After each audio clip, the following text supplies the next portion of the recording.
everybody. Hello, it's Mrs. Spinelli, and I'm going to read you Chapter 5 of Spadefoot Toad. So if you would open up to page, I'm going to do it to page 49, and we will start reading Chapter 5, if you would like to join me. You also have the option of reading this on your own, or reading it with a buddy, so some of you might not even see me read today. Chapter 5. That afternoon, Ben carries the wood frog back to the place where he found it. He opens the jar and gently shakes the frog out onto the tuft of wet brown grass. The frog sits where it landed, its neck moving in and out with its breath. Go ahead, Bella, he prods with his finger. At least you get to go home. He nudges the frog again and it leaps away. Ben squats down looking at him. The rain has stopped, finally. The clouds are passing quickly overhead, and he can see patches of blue here and there. A breeze lifts the smell of the earth up into the air. Behind him, a shrill call rings out. Beep! Beep! Beep! Beep! It's a spring peeper, the frog Mrs. Tibbets described. Ben is sure of it. He tries to figure out where the sound came from. There's no sign of anything moving. These frogs are well camouflaged. He sits and waits. He hears it again. Beep, beep, beep, beep. Nothing moves. Then he sees it. He's been looking right at it. The frog, no bigger than his thumb, is perched on the end of a stubbly piece of grass. It's brownish green, the color of the grass itself. Across its back, he sees the faint outline of the dark X that runs from both shoulders, the lines crossing on its back and ending near its legs. Ben darts his hands out to scoop up the peeper, but before he gets anywhere near it, the frog leaps into the air and lands with a plink in a small pool near him, disappearing into the murky water filled with dark leaves and branches. Darn, Ben says, but he's smiling. Just seeing the frog feels like a little victory. He squats there for a while, trying to find another peeper, but has no luck. His legs are stiff and it's getting dark. Finally, Ben rises from his haunches and heads back to his house. The sounds of the chorus of spring peepers fill the heavy air. Ben spends the weekend at home. He emails Lizard Man, hoping to hear back from him right away, but he gets no response. His mother asks him if he wants to invite someone over to the house. Ben shakes his head. Isn't there someone, she asks. No, Mom, there isn't anyone. On Monday morning, Ben gets to school early. He pulls out his unfinished math homework, hoping to get it done before the last bell. Danny Martin, one of Frankie Murley's friends, comes up to his desk and holds out an envelope. This is odd. He's never paid attention to Ben before. Here's an invitation to my birthday party, Danny blurts out. It's at the skating rink Saturday morning. We're having pizza. He hands Ben the card and hurries back to his desk. Ben looks at the invitation. He wants to go to the party. He likes pizza, and he'd like to be a part of a group of kids, but he can't skate very well. And he's not sure why Danny invited him. It almost seems like he had to do it. His mom probably forced him to invite everyone in the class. Jenny flops into her seat in front of Ben. She sees him holding the card. Is that for Danny's party? Yeah, are you going? I can't. I have a swim meet. Are you? I don't know. Even though he's never talked to Jenny outside of school, he wishes she were going. It'll probably be fun, she says. The pizza at the skating rink is really good. Ben nods. The pizza is good. Maybe that's enough reason to go. Or maybe he could end up being friends with Danny.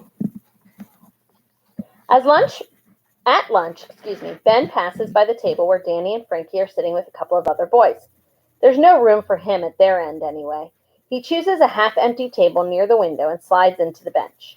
Hey, Ben! Ryan rushes up and sits across from him. Are you going to the party? Did you get an invitation? Ben shrugs. Are you going? Ryan asks again. I don't know. Come on. If you go, I'll go. Then we'll have each other to hang around with. Ben gives his milk carton a shake and pries open the top. I really, really hope you can go, Ryan says. Ben feels kind of bad for Ryan. He's a nice enough kid in some ways. If only he weren't so hyper. Okay, Ben says, hoping he's not making a mistake. I'll go. A huge smile breaks across Ryan's face. Great, Cool. It'll be fun. Ben smiles back. Maybe going to the party won't be so bad. At the end of science class the next day, Mrs. Tibbets calls Ben up to the desk as the other students are leaving. Ben, she says, do you remember what I asked you last week about doing a little yard work around my house? Ben glances around to see if any of the other kids are still in the room. Uh-huh, sure. I was wondering if this Saturday morning might be a good time. You could help me for a while. I'll pay you, of course. And then if we have time, we could see what kind of little critters we might find in the woods. The toads are out, and the spring peepers are calling, even in the middle of the day. Maybe we could catch one. How? I tried the other day, but it hopped away before I could get close. It seems like every part of the teacher's face crinkles up into a smile. Oh, yes, they're very quick. Did you use a net? No, I don't have a net. I just used my hands. Oh, a net makes it much easier, she said. I have a bunch of them. My husband must have a dozen left in our garage. I could certainly lend you one. Hunting frogs with a net sounds like a good time, even if it means doing yard work for a teacher first. Okay, he says. He can't help but feel excited. I'd better call your parents to make sure it's all right. Would you give me your phone number? She hands him a notebook. Okay, sure, that would be great. Ben writes down his phone number and hands the notebook back to her. I could pick you up around 10 in the morning, Mrs. Tibbets says, and I'll pay you $5 an hour. Okay, Ben says. Some extra spending money will be nice, he thinks, but catching some frogs will be even better. He heads down the hall to Mrs. Kutcher's class. He's thinking about nets and toads and frogs when all of a sudden he remembers Danny Martin's birthday party. He smacks himself on the head. Dummy, dummy, dummy, he says to himself. He'd forgotten all about it. He hasn't told Danny he's coming, but he has promised Ryan. Now he's told Mrs. Tibbets he'll help her on Saturday morning. There's no way he can do both things. Over the next 2 days, Ben ignores the choice he has to make, hoping that somehow it will just go away, or that something will happen to make it clear what he should do. It makes his stomach turn just thinking about it. Toads or ice skating? Kids or science teacher? Mrs. Tibbets calls and talks to his mother like she said she would, and his mom thinks it's fine. Maybe you'll learn to like Massachusetts, she said, just like you loved the desert. Ben doubts that, but he's still excited about exploring the woods. He doesn't even mind the thought of a little yard work. How hard could it be? Danny's party is still a problem, though. He hasn't shown his parents the invitation, but part of him would like to go to the skating rink. Everyone will be there. He did tell Ryan he would go, and he hates feeling left out, which is all he's felt since he's moved. But then there are the frogs. He can't tell anyone else about working at Mrs. Tibbets. Other kids would think he was crazy working for a teacher and chasing frogs instead of going to a skating party. Ben can almost hear the peepers calling. He can't get them out of his mind. He remembers the one that got away. It's going to be hard to catch a peeper. They're fast, and they're hard to find in the first place. He just wants to hold one for a minute and feel it in his hands. By lunchtime on Friday, Ben still hasn't made up his mind about Saturday, but he's thinking he should go to the skating rink since he was invited to the party first and he promised Ryan he'd go. As he heads to the lunch table, he sees Danny already sitting there with no one beside him. Maybe I should try being friends, Ben thinks. He's nice when Frankie's not around. Hi, Danny. Hey, Ben, want to trade your fries for my pudding? Sure, Ben says. He hates banana pudding, and he really wants his french fries, but he agrees. He's about to hand over the french fries when Frankie shows up and slides in on the other side of Danny. Hey, Danny, trade you half my fries for your pudding, Frankie says. Danny looks at Frankie, glances back at Ben, and then says, sure, yeah, great. Ben feels like a total idiot, standing there holding a handful of fries. Danny starts talking to Frankie as if Ben isn't there.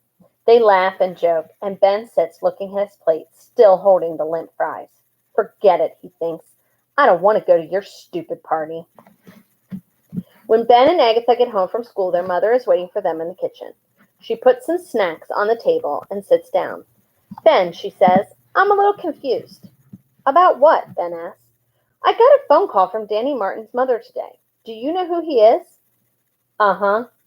She asked if you were coming to his birthday party tomorrow. Did you get an invitation? Yeah. Why didn't you tell me? I guess I forgot. Don't you want to go? Ben shrugs. No, I'm going to Mrs. Tibbetts' house, remember? But surely Mrs. Tibbetts would understand. She wouldn't want you to miss a birthday party. Don't you think you'd have fun? You might make some new friends. Ben is sick of hearing about new friends. I don't care about that, he says. I told Mrs. Tibbetts I was coming, and I want to go there. His mother gets up and goes to the refrigerator. Without a word, she takes out a bunch of broccoli and some mushrooms and goes over to the kitchen counter. She doesn't mention the party again, but his dad does. After dinner, he tries to talk Ben into going. Won't the birthday boy be disappointed? Aren't kids going to miss you? His father asks. The frogs can wait. Ben shakes his head. No one cares if I come or not. No one? Absolutely no one. No one on the planet. His father pokes him in the ribs. It makes Ben mad. No one, Ben says. But even as he says it, he wonders about Ryan and what he will do when he shows up at the party and sees that Ben isn't there.